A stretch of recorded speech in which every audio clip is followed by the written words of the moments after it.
এই বস্তিতে থাকতে পারবো না, এটা তো আমাদের বাথরুমের সমানও না। এই মেয়ে, তুমি কোথায় যাইতেছো? আমি তো এখানে থাকি।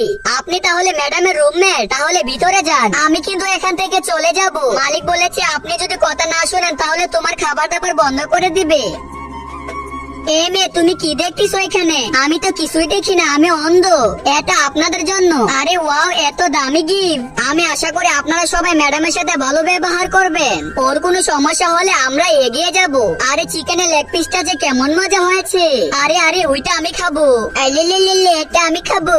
তার আগে এই ছবিটাকে সুন্দর মনে করে থাকলে এই ভিডিওটিতে একটি লাইক এবং চ্যানেলটি সাবস্ক্রাইব করে দাও, আর কমেন্টে এই সুন্দর ছবিটির নামটি লিখে যাও।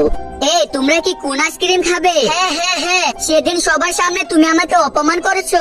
আজকে তো আমার হাত থেকে তোমাদেরকে কেউ বাঁচাতে পারবে না। এই ভালো হবে না কিন্তু, ছেড়ে দাও বলছি। ছেড়ে দিব, দেখো এখন আমি কি করি। বাঁচাও আমাকে।